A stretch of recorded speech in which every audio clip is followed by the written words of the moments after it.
et on va lire le chapitre 8 de l'évangile de Jean.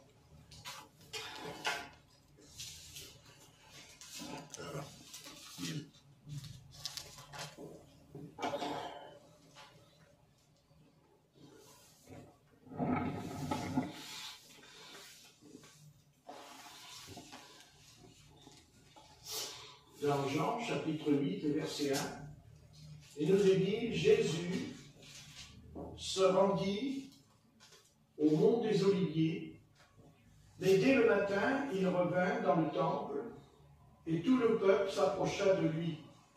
Il s'assit et se mit à les enseigner. Alors les spécialistes de la loi et les pharisiens amenèrent une femme surprise en train de commettre un adultère. Ils la placèrent au milieu de la foule et dirent à Jésus, « Maître, cette femme a été surprise en flagrant délit d'adultère. Moïse, dans la loi, nous a ordonné de lapider de telles femmes. Et toi, que dis-tu » Il disait cela pour lui tendre un piège, afin de pouvoir l'accuser. Mais Jésus se baissa et se mit à écrire avec le doigt sur le sol. Comme elle continuait à l'interroger, il se redressa et leur dit, « Que celui d'entre vous qui est sans péché jette la première pierre contre elle. » Puis il se baissa de nouveau et se remit à écrire sur le sol. Quand ils entendirent cela, accusés par leur conscience, ils se retirèrent un à un, à commencer par les plus âgés jusqu'au dernier. Jésus resta seul avec la femme qui était là au milieu. Alors il se redressa et, ne voyant plus qu'elle, il lui dit, « Femme, où sont ceux qui t'accusaient? Personne ne t'a donc condamné. » Elle répondit, « Personne, Seigneur. » Jésus lui dit, « Moi non plus, je ne te condamne pas. Vas-y, et désormais, ne pêche plus. »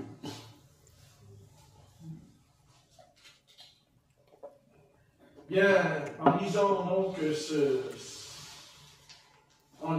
qui s'est passé en Israël, car c'est un épisode, ce n'est pas une légende, ce n'est pas une parabole.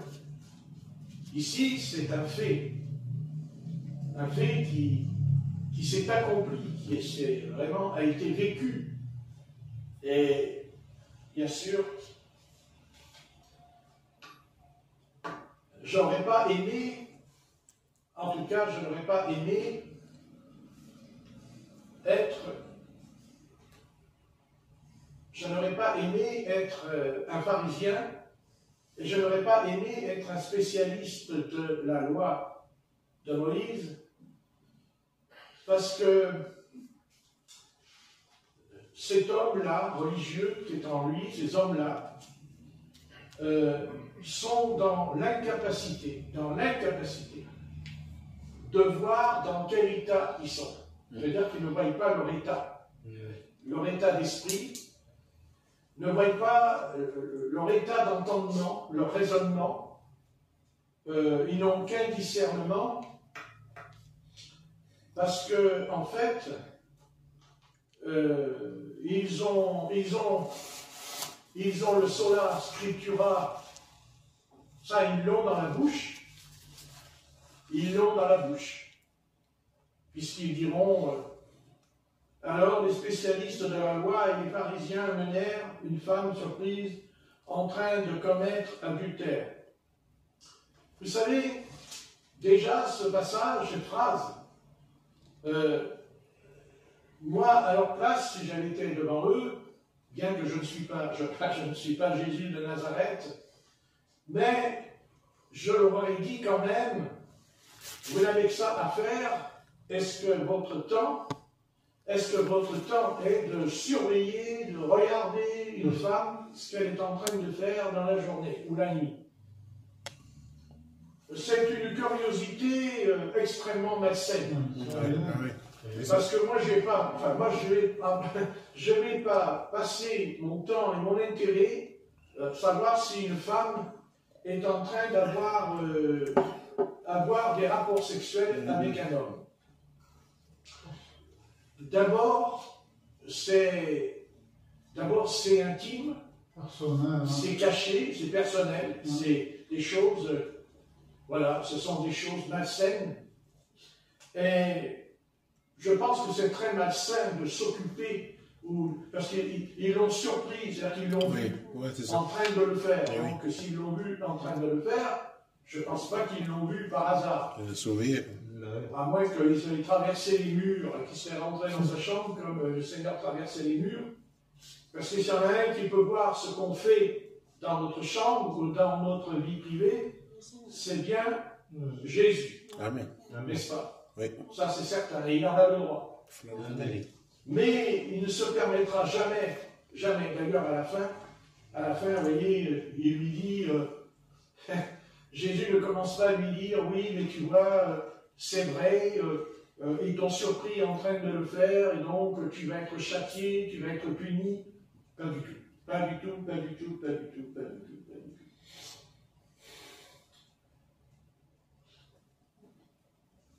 Pourquoi le Seigneur ne l'a pas puni? Pourquoi le Seigneur n'a pas châtié cette femme? Par contre, il va punir et il va châtier les pharisiens. Il va châtier et il va les châtier. Bien sûr, châtier, ça ne veut pas dire frapper corporellement. Mais on peut être puni et châtié autrement. Et Jésus va les châtier là où il fallait les châtier. Jésus va les punir là où était en eux. Là où Jésus va les atteindre. Il va atteindre ce que personne ne pouvait faire à l'époque. Car personne n'était capable d'atteindre les pharisiens. Personne n'avait la hauteur, l'autorité de se permettre de penser, de mettre les choses en eux qui n'allaient pas. Et il va le faire. Et il va le faire. Triste affaire. La seule chose qu'ils ont su faire, c'est que, c'est-à-dire que si elle était dans l'adultère, eh bien, ils avaient bien sûr à la reprendre. C'est évident. Ils avaient à la reprendre. Mais si c'était le Seigneur Jésus qui aurait vu ce qu'elle faisait, enfin, il savait ce qu'elle faisait, bien sûr, il le savait, il était le Seigneur. Mais il le savait, mais lui, il ne fait pas comme les pharisiens. Les pharisiens, ils savent que, de toute façon, ce que Jésus va leur reprocher en eux, c'est qu'ils n'aiment pas qu'on se serve de l'Écriture. Ils n'aiment pas le Seigneur. Qu'on se sert des textes sacrés de la Bible pour accuser et condamner une âme. Parce que, bien sûr, l'adultère, c'est pas bien. C'est évident. Et je n'approuve pas l'adultère. Je n'approuve pas la débauche. Je n'approuve pas l'impudicité, l'impureté. Ça, de toute façon, ça n'a qu'un seul mot. Ça s'appelle le péché. D'ailleurs, c'est ce que Jésus lui dira, ne pêche plus. N'est-ce pas? Ne pêche plus. Ne pêche plus. Bien sûr, c'est dramatique. Parce que si elle est dans l'adultère, c'est qu'elle était mariée. Évidemment. Elle ne peut pas être une femme qui commet un adultère si elle n'est pas mariée. Ce n'est pas une prostituée ici. Ce n'est pas une prostituée. Ce n'est pas une vierge. c'est une femme mariée. Mariée qui se trompe son mari, qui a trompé son mari. Bien sûr, il ne faut pas le faire. Il ne faut pas le faire. Parce que c'est mal. C'est le mal. Mais, bien sûr que le péché ne pêche plus. Les pharisiens, c'est ce qu'ils auraient dû lui dire. Ne pêche plus. Mais ils ne lui ont pas dit. Et se sont servis d'elle parce que leur conscience, ils avaient besoin d'un bouclier. Vous savez, l'homme pécheur a toujours besoin de se voiler la face. L'homme qui pêche a toujours besoin de tromper son prochain. Car quand on pêche, on trompe. On est dans le déni, on est dans le mensonge. D'abord parce que le péché, quand on le commet, il nous accuse, il nous condamne. Ensuite, ce genre de péché,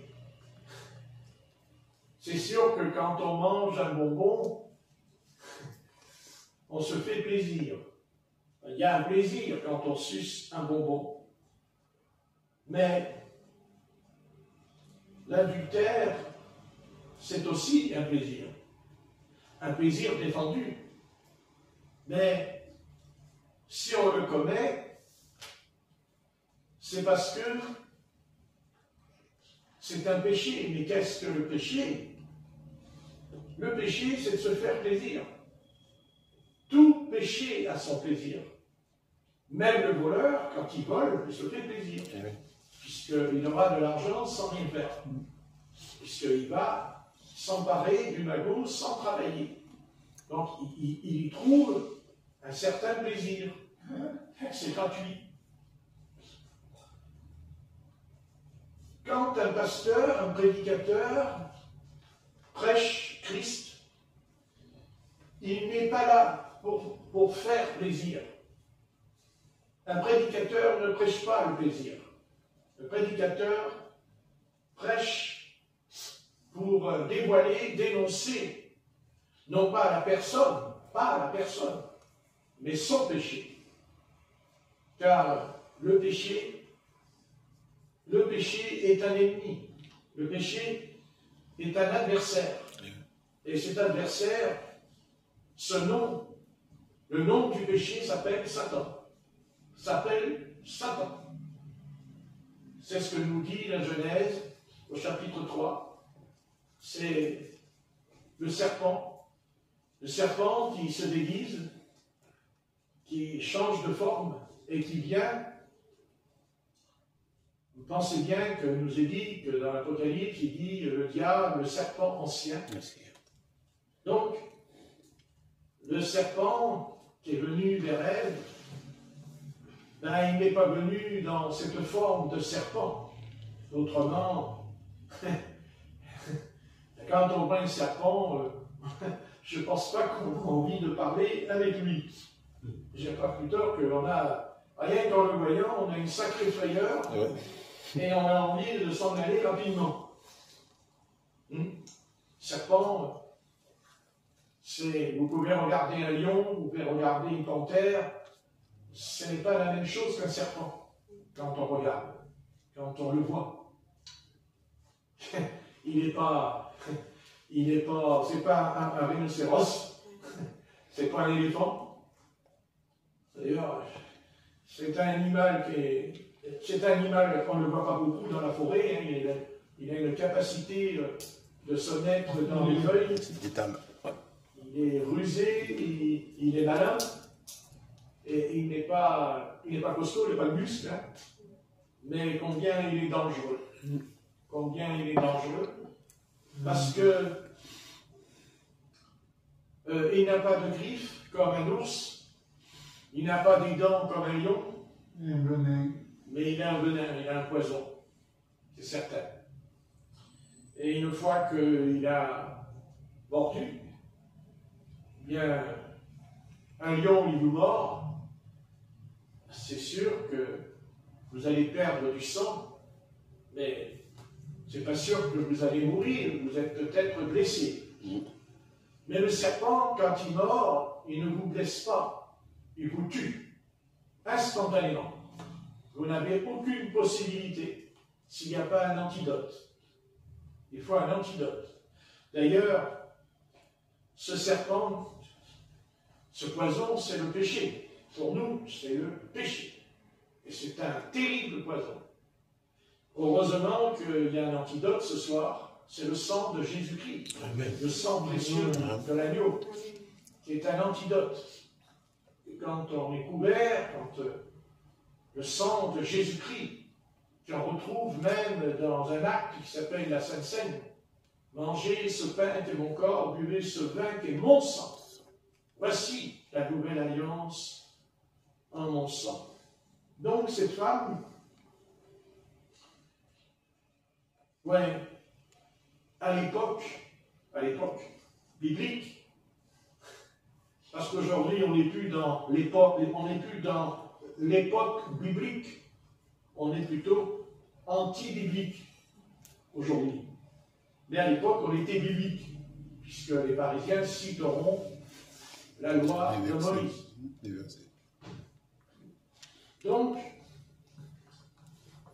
j'aurais pas aimé quand même être une femme à l'époque, parce que, vous savez, ils l'ont traîné par terre, ils l'ont amené, ils l'ont traîné comme un torchon, ils l'ont foutu par terre. Et d'ailleurs, s'il n'y avait pas eu Jésus, ils auraient mis en pratique ce qu'ils lui ont dit. Parce qu'il le dit, lapidé, un coup de caillou sur la tête, pour qu'elle meure.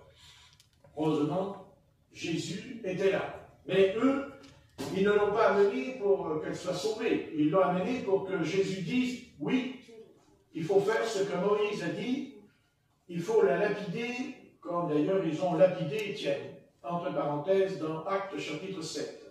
Donc, tragique histoire pour cette femme.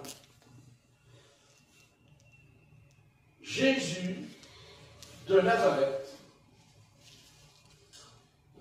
Vous savez, ce sont des hommes spécialistes, nous dit des spécialistes dans la loi. Je t'en ferai des spécialistes, moi, de la loi.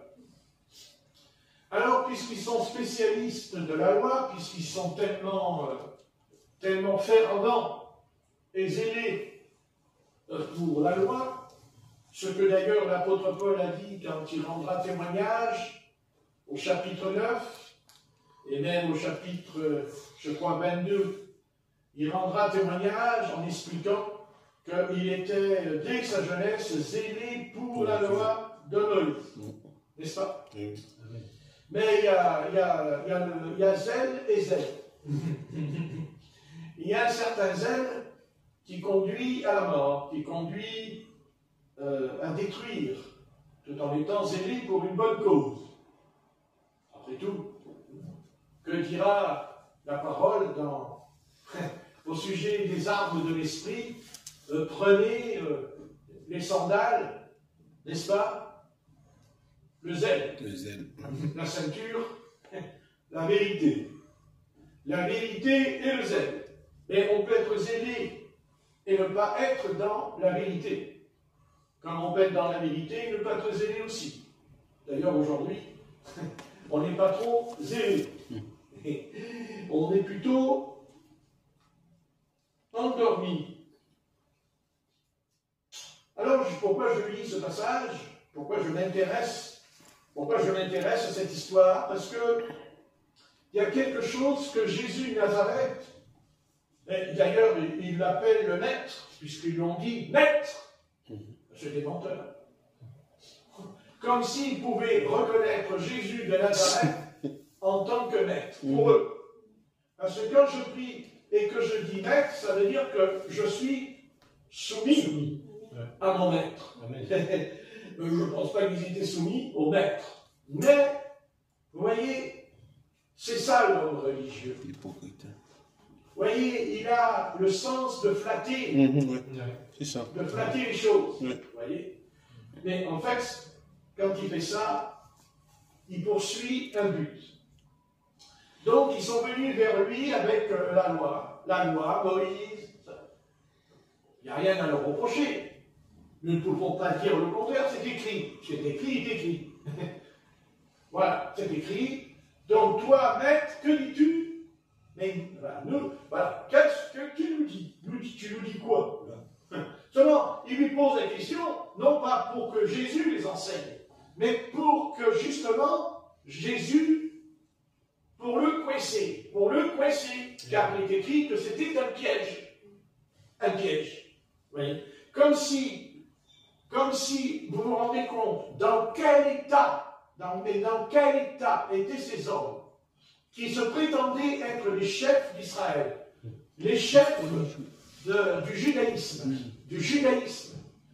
Le texte est fort. Des spécialistes. Quand on dit spécialiste, attendez, c'est que vraiment vous avez étudié. C'est que vous avez un diplôme quand même. Bien. Mais le Seigneur n'en a rien à faire du diplôme. Le diplôme, il n'en a rien à faire. Tu l'as. Tant mieux. Le Seigneur n'est pas contre. Ça peut servir, ça ouvre des portes. Enfin, parmi les hommes. Dans le royaume de Dieu, ça n'a rien à voir. Mais tant qu'on est sur la terre, c'est comme ça. Voilà. L'apôtre Paul dira, soyez soumis aux autorités aussi. Vous voyez? Eh bien, oui.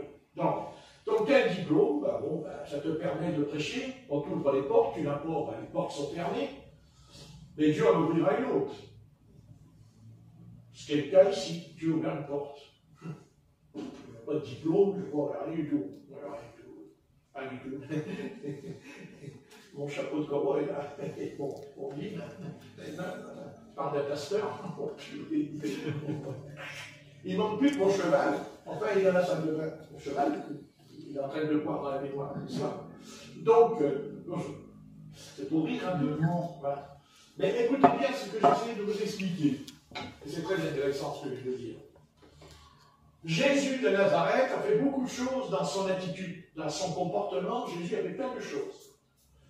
Mais là, Jésus fait quelque chose qui est vraiment étonnant chez lui. Amen. C'est que quand on l'interroge, Jésus, qu'est-ce qu'il fait? Il ne reste pas debout. Il s'assoit. Il s'assoit. C'est-à-dire que, quand il s'assoit, il est en train de prendre une position dans le sens que, vous voyez, quand il s'assoit, Jésus là, c'est que déjà, il est en train de nous montrer qu'il est humble, qu'il est dans cet état d'humilité en lui. Vous voyez, il descend, il ne monte pas, il descend. Et pourtant, la parole nous dit que Jésus, dans l'évangile de Jean, chapitre 1, au commencement était la parole. Au commencement était la parole. C'est-à-dire, au commencement était Jésus-Christ. Oui, Jésus-Christ. Au commencement, non pas au commencement du christianisme, pas au commencement. Au commencement, quand le Seigneur a fait la terre, quand le Seigneur a fait la mer, non. Au commencement, avant. Amen. Avant, et on l'a lu l'autre jour dans Jean chapitre 17, avant. Son origine, c'est dans l'infini et l'éternité. Donc on sait qu'il y a deux éternités. La première éternité, l'éternité, le commencement de l'éternité, il n'a pas en fait de commencement et n'a pas de fin, parce que c'est quand la parole a créé les anges, les archanges, les séraphins, les chérubins, et même la parole a créé Lucifer. A créé Lucifer. Il n'était pas Lucifer, mais en fait, il l'était quand même. Vous pensez bien que quand Lucifer a été créé, vous pensez bien que l'Éternel savait très bien ce qu'il allait faire. D'abord, il le savait, parce qu'il va créer un homme. Et c'est pour ça que l'Éternel crée un homme. Bien sûr. Bien sûr. L'Éternel aurait pu demander à l'ange Michael de détruire Lucifer, puisque déjà, nous savons dans l'Apocalypse et dans le livre de Daniel, c'est ce que fera l'ange Michael. C'est écrit que l'ange Michael, à la fin des temps, va venir et descendre sur la terre pour détruire les ennemis d'Israël, l'adversaire d'Israël. Il dit qu'il interviendra dans Daniel, n'est-ce pas, et dans l'Apocalypse. En français, il s'appelle l'ange Michel. En hébreu, c'est l'ange, pas l'ange, excusez-moi, l'archange. L'archange. Michael. Un archange, il est au-dessus de tous les anges. C'est l'archange. Il est au-dessus même des séraphins. Et il y a, bien sûr, il n'y a pas qu'un archange dans le royaume des cieux, mais il y en a un qui est un chef de guerre. Puisque l'archange, Michael, quand il va descendre sur la terre, c'est-à-dire à la fin de la grande tribulation, il va venir et il va entrer en guerre parce que le Seigneur Jésus aura besoin de lui. C'est étonnant. Il aura besoin de lui parce que Satan, avec toute son armée qu'il a avec lui, va descendre sur la terre et vouloir détruire Israël. C'est-à-dire le peuple du Seigneur, son peuple. Voilà, c'est ce qui va se passer, c'est ce qui est en train de se mettre en place. Mais revenons à ce passage étonnant. Jésus s'abaisse, s'assoit. Très bien.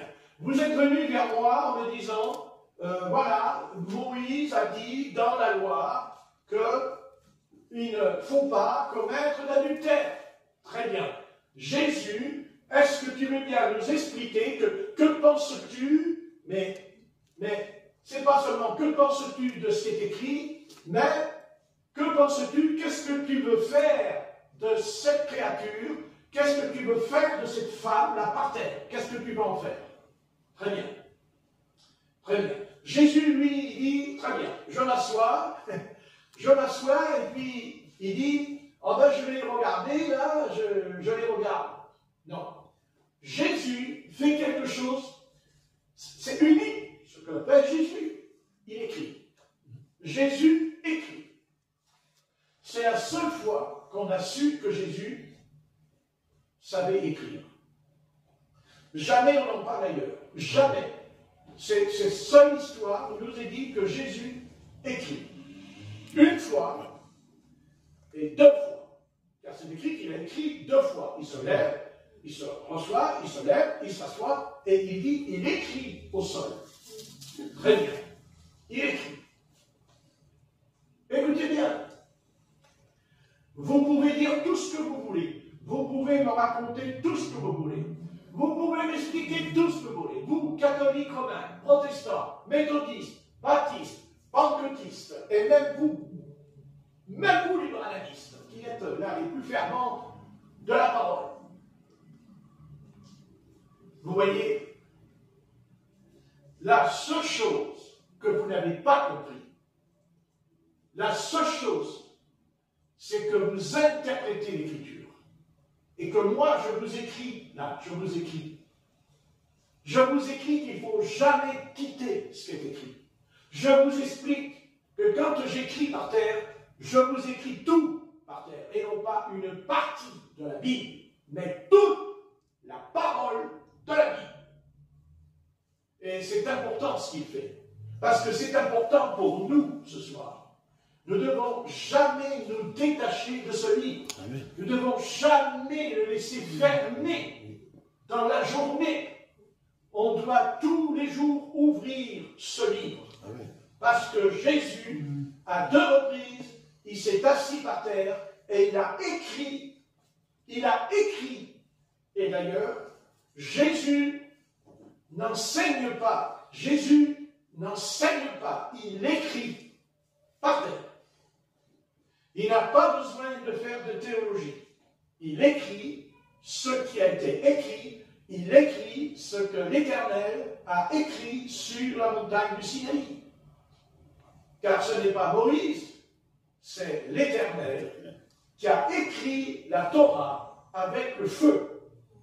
Et Jésus qui est assis par terre est en train d'écrire.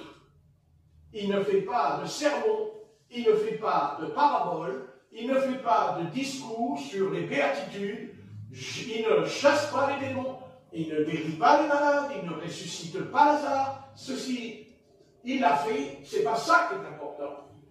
Jésus a permis ça pour nous dire, ne quittez jamais l'Écriture. Ne sortez jamais de l'Écriture. Et, vous voyez, c'est sa personne à lui. Ils ont dit maître. Quand on dit maître, on veut dire prof. On veut dire professeur. On veut dire enseigner. Jésus enseigne. Vous voyez, il ne fait pas de l'enseignement, Jésus. Il écrit par terre. Il écrit quoi? Qu'est-ce qu'il a pu écrire? Écoutez, on n'a pas besoin de savoir ce qu'il a écrit, parce que je sais ce qu'il a écrit. Il a écrit ce qui est dans la parole. Il a écrit ce qui est écrit dans la Bible. C'est-à-dire, il a écrit quelque chose que les pharisiens n'ont pas dit, mais qu'ils ont dit, mais pas tout dit. Et Jésus a écrit quelque chose. Jésus a écrit quelque chose par terre. Car la Bible dit que quand il aura dit que celui qui n'a jamais péché lance une pierre contre elle, la Bible dit que c'est les personnes d'abord âgées qui se retirent en premier et le reste a suivi. Donc, quand Jésus écrit, c'est comme si la foudre, le feu, le tonnerre de l'Éternel est descendu, vous savez, sur eux. Et eux qui sont venus pour la condamner, eux qui sont venus pour l'accuser, c'est eux qui sont accusés. C'est eux. Mais Jésus ne l'a pas condamné verbalement. Jésus ne les accuse pas. Jésus ne les condamne pas. Jésus ne cite même pas la Bible verbalement. Parce que s'il a écrit, il aurait pu le dire verbalement. Oui. Mais la parole n'a pas besoin d'interprétation, elle n'a pas besoin d'explication, parce que l'apôtre Pierre nous dit que c'est poussé par le Saint-Esprit. Le Saint-Esprit. Et le Saint-Esprit a commencé à remuer leur conscience. Mais attention, quand il a écrit par terre, et il a écrit, me dit quoi? Je réponds, le sola, scriptura, l'écriture seule. Il les ramène à l'écriture, pas seulement pour elle. Jésus n'a jamais dit qu'il approuvait ce qu'elle a fait. Mais Jésus leur dit, mais vous, je n'approuve pas ce que vous faites.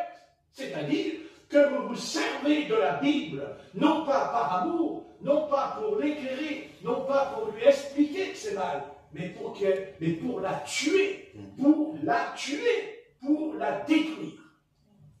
Et d'ailleurs, Jésus le dira plus tard, le diable est un tueur, n'est-ce pas, un meurtrier. Donc, ces hommes-là, ce ne sont pas des bergers, ce sont des loups. Ce sont des loups cruels. Amen. Et qui se servent de la Bible. Mais Jésus a vu qu'ils se servaient de la Bible, se servaient de la Torah. Mais Jésus, il écrit la Torah par terre. À deux reprises, il écrit la Bible, la Bible, la Bible. Et vas-y, la Bible par terre. Oh, Jésus.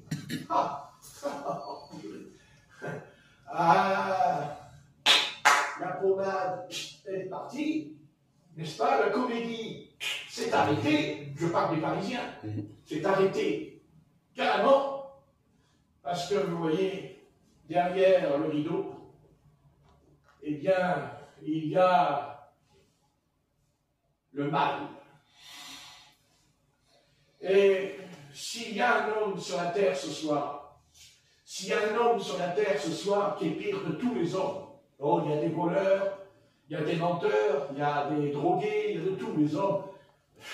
Je veux dire, les criminels, les gangsters, les bandits. Alors là, nous crions, oh, c'est des gangsters, c'est des bandits, oh, faut les, allez, la guillotine, allez, la prison, oh là là, ils sont mauvais. Et vas-y, ils sont mauvais. Ah oui, ils sont mauvais, bien sûr qu'ils sont mauvais. J'ai même pas besoin de la Bible pour savoir qu'ils sont mauvais. Parce qu'ils sèment la mort sur la route. Mais il y a un autre homme sur la terre qui sème la mort. Un autre homme qui sème la mort. Et cette mort, elle n'est pas seulement terrestre, mais elle est dans l'au-delà.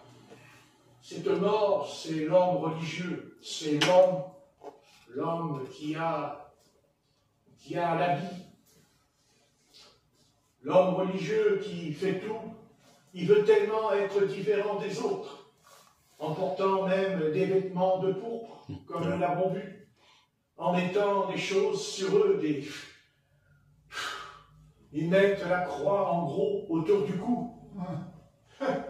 Oui, bien sûr, ils portent la croix autour du cou. Mais le Seigneur Jésus et les apôtres, ils n'ont pas porté la croix autour du cou. Non. Non, parce qu'ils étaient crucifiés en Christ. Et je l'espère que nous le sommes aussi ce soir. Chacun d'entre nous.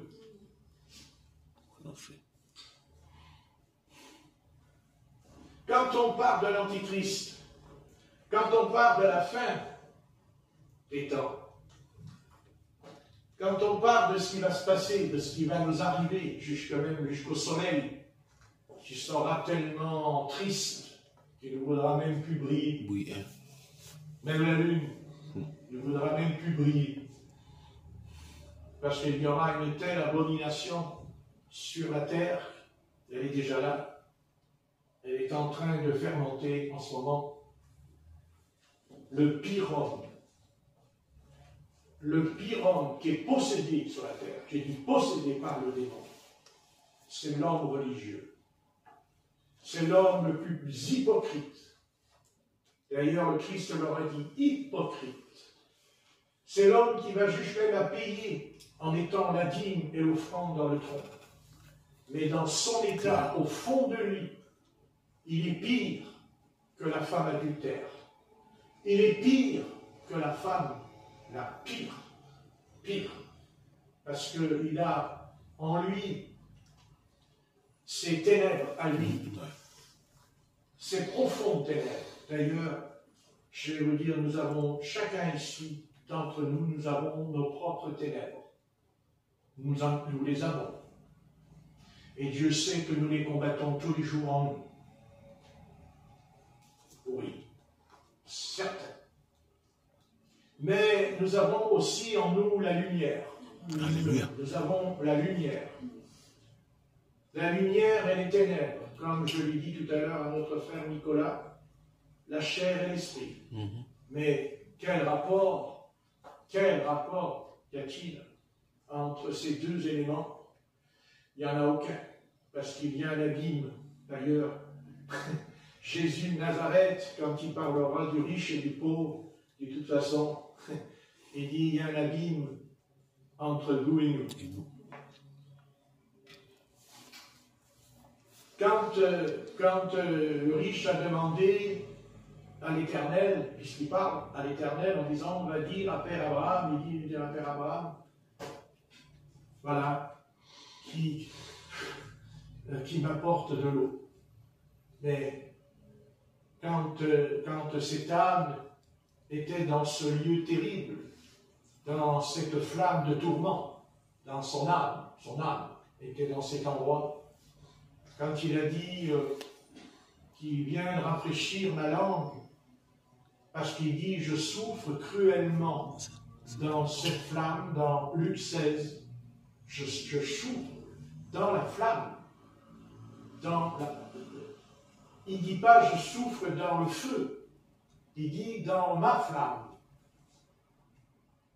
Et quand on meurt, je souhaite à personne de mourir, à personne de quitter ce bas monde.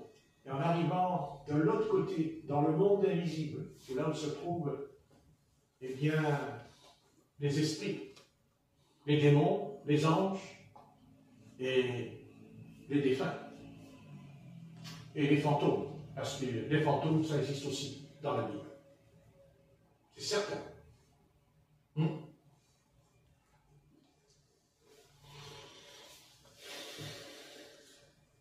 Vous savez, si aujourd'hui on veut dire à l'humanité, nous avons une planche de salut pour vous, mais faut-il que nous l'ayons nous aussi, en nous, la planche de salut?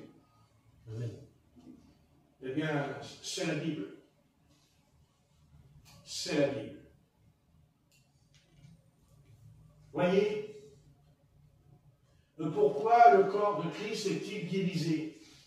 Pourquoi le corps de Christ n'est pas uni? Alors que notre corps est uni. Mon bras, il est là. Mon bras, il est là. Mon oreille, il est là. Mon nez, il est là. Si demain, admettons que demain, mon bras, il a envie de se détacher, de se balader là-bas. Il s'en va dans la cuisine là-bas. Vous voyez? C'est bien, remarquez. Il va dans la cuisine et puis il me ramène des frites là. Et puis il se remet, il dit, tiens Patrick, mange des frites. Ce serait chouette, hein. Ouais, mais enfin, je pense que je vais trier quand même, hein, j'en ai. Remarquez, les frites, ça implie, hein. Surtout que lui, il est cher aujourd'hui. Donc, passons au riz et au sérieux. C'est la nature de cet homme-là, de Dieu. Il vous fait rire et en même temps, on a peur d'un coup, là, quand il prêche.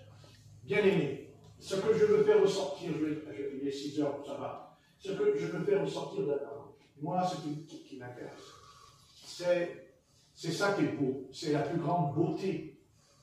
Là, il y a la beauté de tout. Là, il y a quelque chose d'énorme. C'est trop beau. Jésus s'assoit pour écrire.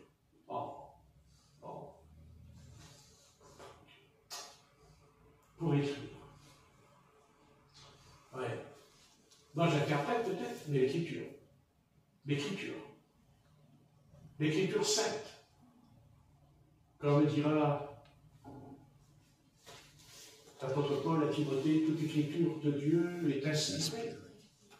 Toute écriture est inspirée de Dieu. Ouais. Et l'apôtre Paul dira, c'est seulement l'écriture qui accomplit l'homme de Dieu, dit l'apôtre Paul, qui accomplit l'homme de Dieu. C'est la Bible. La Bible.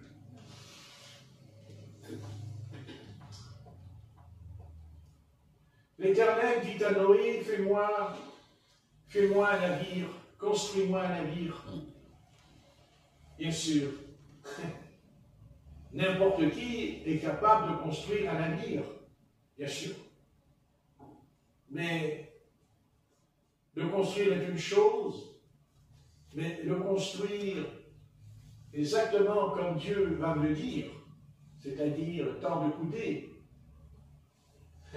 les fenêtres en haut, les fenêtres en bas, les portes ici. Marqué, il n'a pas dit des portes, il a dit qu'il n'y avait qu'une porte dans l'arche, pas deux, une porte. Et Noé s'en est tenu. Mais ça n'a pas été facile. Il a fallu, il dit qu'il a trouvé du bitume. Et vous voyez ce que je veux dire, il a fallu faire tout ce qui est écrit. C'est écrit. Mais ce qui est écrit, d'abord Noé l'a entendu. Noé l'a entendu. Donc il a entendu l'écriture. C'est l'écriture qui transperce la carapace du ciel. Mais l'écriture, elle transperce notre carapace à nous aussi. Parce que, vous savez, nous sommes une sacrée carapace. Wow. N'est-ce pas? On est lent à comprendre. Hein? Mais oui. Quand on ne comprend pas, c'est que ça ne pénètre pas, justement. Mais le Saint-Esprit a ce pouvoir de faire pénétrer la parole. La parole, là, vous savez, c'est très important. C'est très important. Jésus écrit par terre 2 fois. Et on sait ce que Jésus faisait. On le sait, Jésus sait ce qu'il faisait. Je veux dire, il allait au cimetière, M. Lazare, je veux dire, il guérit la belle-mère de Pierre, il enlève la pierre, tout ça, tout ça de Jésus, on le sait. Jésus chasse les démons, on le sait. C'est écrit partout. Les 4 évangiles sont remplis de ce ministère qu'on appelle le Messie dans la vie. Le Messie, le roi. Mais là, dans cette histoire avec cette petite femme adultère par terre, voyez, tout était, comment? C'est si énorme. Tout est énorme. Tout est énorme. Que ce soit dans Moïse, que ce soit dans Élie, dans Élisée, dans Jérémie, dans Samuel, chez Daniel, chez Joseph, tout est énorme. Mais là, il y a un homme qui est charpentier, qui s'appelle Jésus, Jésus de Nazareth. Nous l'appelons Jésus-Christ, c'est-à-dire le roi, le Messie. Et il s'assoit et il écrit par terre. C'est quelque chose qu'un enfant peut faire, car souvent les enfants, pour jouer, ça se passe par terre. Oui, tout à fait. Et même pour écrire, il y a des étudiants qui aiment écrire. Ils s'assoient par terre. Ils aiment ça. C'est une position comme ça, qu'on a moins quand on est âgé, parce qu'on ne peut plus se lever comme avant. Voyez. Mais Jésus écrit. Oui. Jésus écrit. Et qu'est-ce qu'il passe toujours ça? Il écrit. Et quand on lit la Bible, eh bien, il faut toujours se dire, là, ce soir, quand on lit, ben voilà, Jésus, tu écris quoi? Ce qui est écrit dans ce livre. Donc, si tu l'as écrit, je n'ai pas le droit de ne pas lire ce livre tous les jours. Et en cela, j'ai péché quand je ne la lis pas. Ah non, le péché, c'est l'adultère. Ah oui. Crois-tu cela? Est-ce que je me suis branché avec ça, sur elle? Est-ce que je branche les pharisiens sur l'adultère? Non.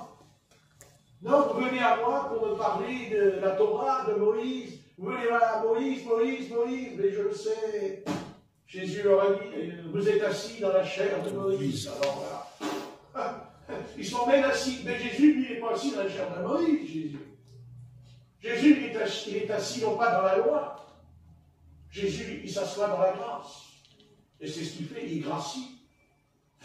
Mais en même temps, il va aussi gracier les pharisiens, parce que quand ils repartent, leur conscience, leur conscience, comme quoi, eux aussi, ils avaient la Torah.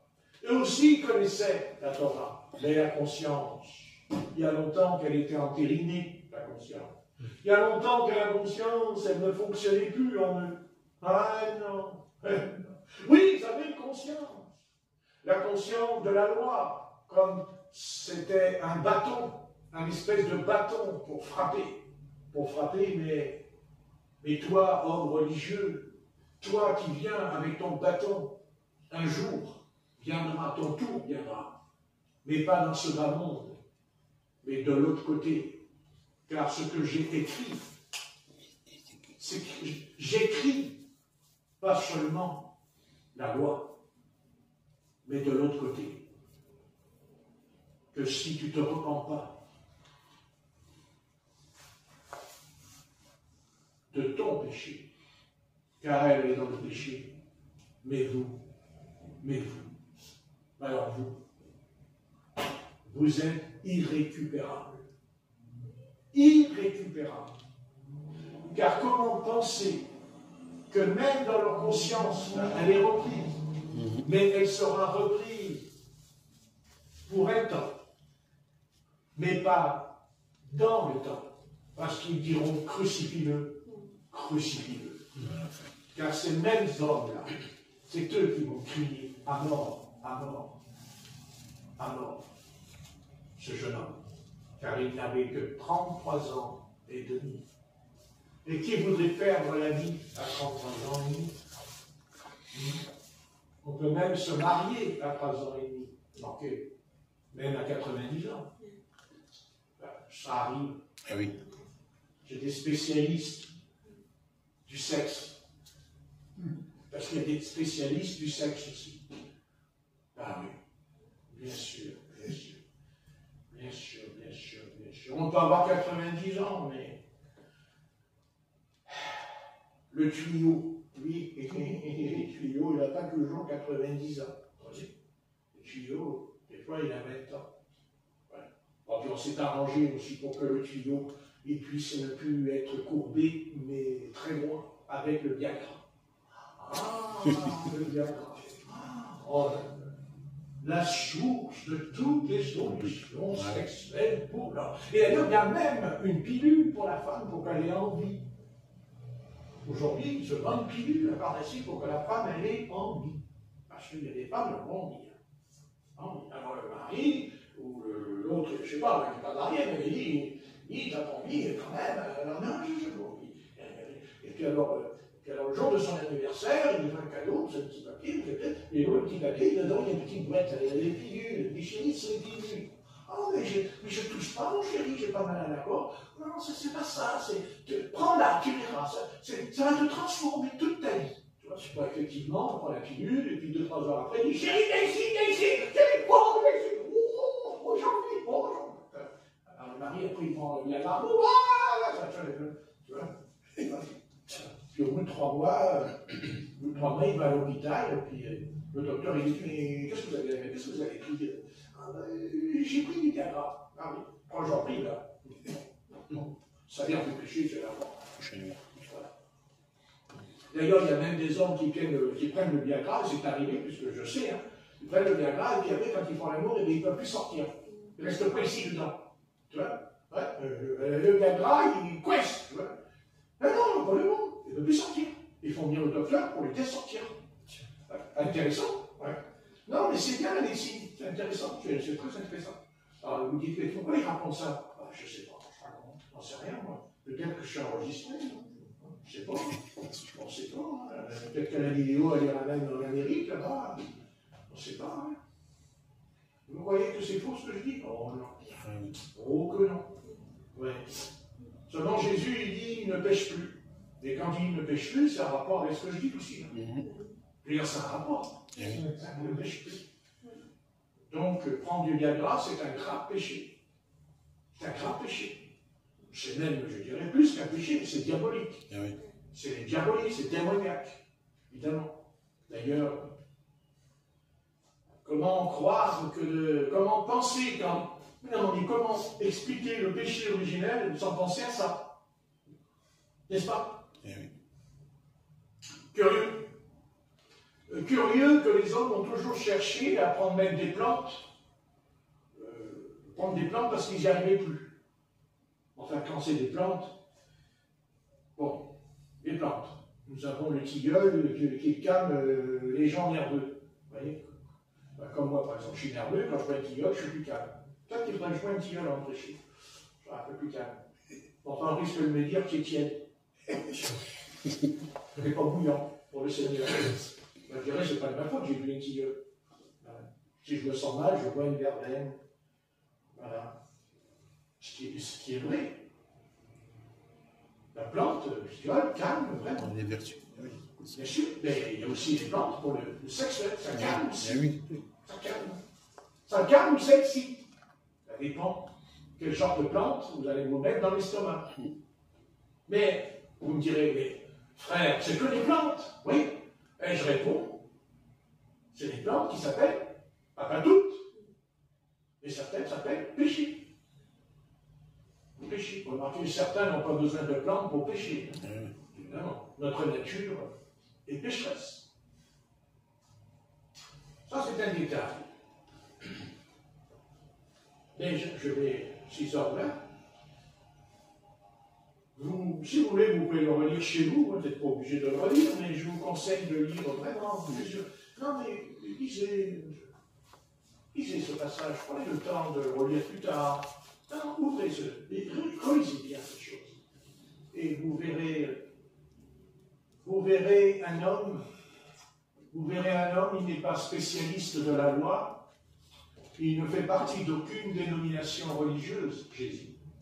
Mais l'Écriture, c'est l'Écriture. Parce qu'il est lui-même l'Écriture. Amen. Tout simplement. Et je voudrais bien vous expliquer, comme je me l'explique à moi-même, quand je l'ai lu ce matin en me réveillant vers, on va dire, vers 7 heures, j'ai pris ma Bible et je suis tombé dedans. Je dis, mais je la connais cette histoire. Je l'ai déjà lue pendant des années. Mais je n'ai pas prêté attention. Je n'ai pas été attentif de ce que Jésus s'assoit pour écrire à 2 reprises. Oui. Et j'ai compris qu'il y a une 3e fois. Et cette 3e fois, c'est moi qui dois le faire. C'est moi. C'est toi qui dois le faire. C'est-à-dire ouvrir ce livre-là. Vraiment. Et vous savez, vous pouvez tomber sur une phrase, mais qui va vous parler dans votre conscience.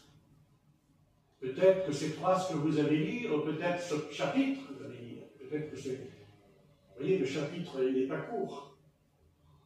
Mais peut-être qu'il y a même autre chose dans ce chapitre. Je n'ai pas dit qu'il n'y a que ça. Il n'y a pas que ça.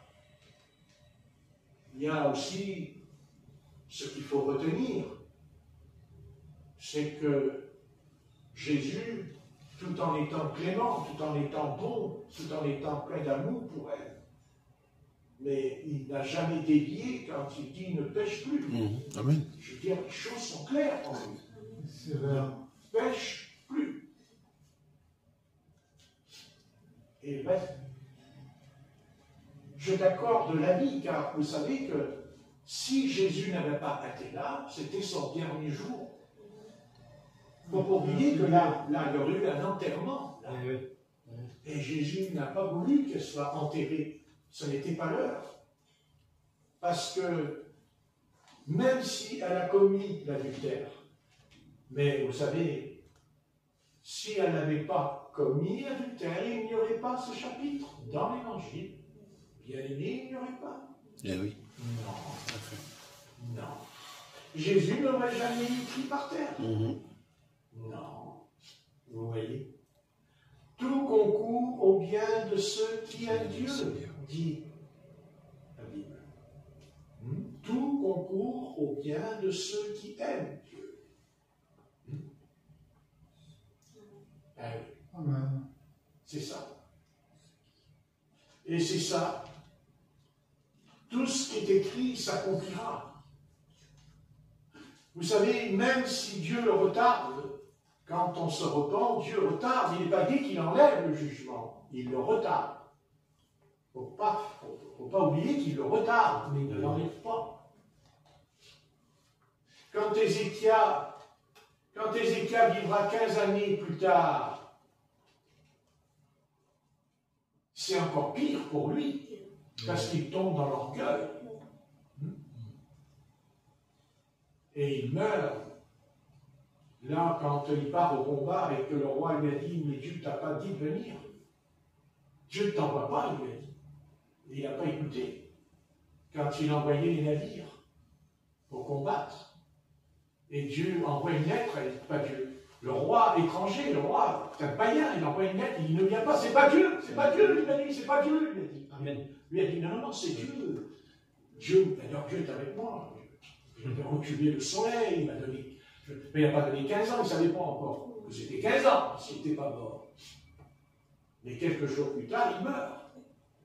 Donc Dieu, il le reprend exactement comme il y a 15 ans. C'est ça.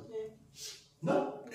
Mais admettons qu'il aurait écouté et qu'il n'aurait pas été combattre le roi, je crois que c'est, si je ne me trompe pas, le roi d'Égypte, s'il n'avait pas été, il aurait vécu peut-être encore 15 ans. Mais oui, si. Vous voyez ce que je veux dire? On pourrait penser aussi, il aurait mieux valu pour lui qu'il meure. Hein? Comme ça, il n'aurait pas tombé dans l'orgueil, puisqu'il n'était pas orgueilleux à ce moment-là. Non, il n'est pas. Puisque quand Isaïe lui dit qu'il va mourir, il dit que dans le lit, il s'est retourné, il pleurait devant le mur. Il dit qu'il regardait le mur, il pleure. Et Dieu dit à Isaïe, remonte. Il descend, puis il dit, remonte. La première fois, il descend pour lui annoncer une sacrée nouvelle. Il dit, tu vas mourir. L'autre, il démolit. Et puis, le prophète Isaïe, il ne mâche pas les mots. Prépare ta maison, oui, prépare tes affaires. Tu vas mourir. Bah Ah oui, quand on meurt, on prépare ses affaires. Par exemple, on s'arrange à faire un bon testament. Enfin, s'il y a quelque chose sur le compte, peut-être qu'il n'y a que des cacahuètes sur le compte. Des dates. Comment? Des dettes. Mais tu ne parles pas bien. Bon. Non, c'est pas vrai, c'est parce que j'entends mal. Comme quoi, l'homme religieux, tout de suite.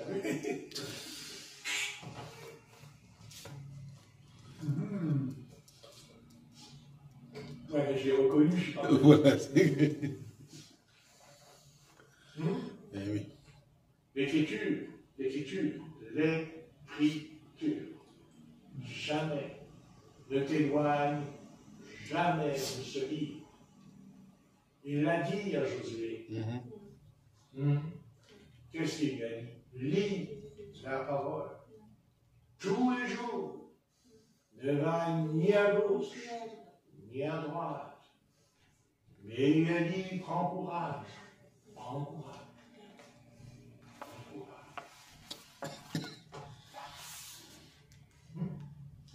Écriture sol, comment se dit Sola scriptura. Sola, vas-y. Sola Scriptura. scriptura. Encore. Sola scriptura. Ça veut dire en latin l'écriture seule. Merci. C'est gratuit. Super. Bon, 6h30, ça va aller. Comme ça, je suis sûr qu'on me regardera en partant avec un sourire, et non pas avec une tête d'enterrement. Donc, non, parce que des fois, il y a la tête d'enterrement. Parce que ça dure trop longtemps. Remarquez, c'est vrai qu'à l'enterrement, on n'aime pas rester trop longtemps. On peut vite rentrer, n'est-ce pas? Donc, on va s'arrêter là, puis de toute façon, je n'ai pas autre chose à dire pour ce soir. Mais je pense, comme dira le général, vous m'avez compris. N'est-ce pas? Oui. Amen. Vous avez compris. Oui. Là, maintenant, mettez-le en pratique. C'est pratique. Oui. Seigneur Jésus,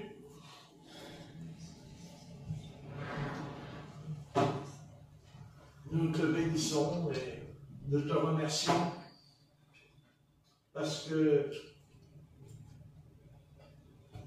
si nous devons te demander pardon ce soir, te demander de nous pardonner, parce que nous reconnaissons au fond de nous-mêmes que nous avons tendance à négliger la méditation, la lecture. Seigneur, c'est dans ce livre, c'est dans la Bible, ce n'est pas dans les gouvernements, ce n'est pas dans les États, ce n'est ni dans les écoles. C'est pas là que se trouve la vérité, la réponse au drame que nous vivons. Car c'est vrai que c'est dramatique ce qui se passe, c'est une pièce de théâtre de mauvais goût que nous vivons. Mais, Seigneur, il n'arrive rien sans que tu le permettes aussi.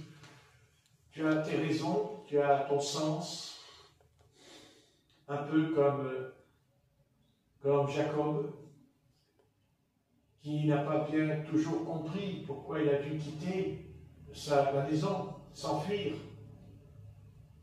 Mais tu l'as conduit. Tu l'as conduit là où tu devais l'amener. C'est vrai. Tu l'as conduit à un torrent, le torrent de Jabbok. Tu l'as conduit à cet endroit précis. Et Seigneur, eh bien, pourquoi il a atterri à cet endroit? De toute façon, ça nous dépasse. Mais ce que nous retenons, c'est qu'il a dit, je ne te quitterai pas, je ne quitterai pas l'ange, tant qu'il ne m'aura pas béni. Et l'ange lui a dit, tu vas être béni. Ah, je vais te bénir, tu vas voir. Il lui a brisé la hanche. Il lui a brisé ses côtés, le tendon. et il va boiter. Il boite.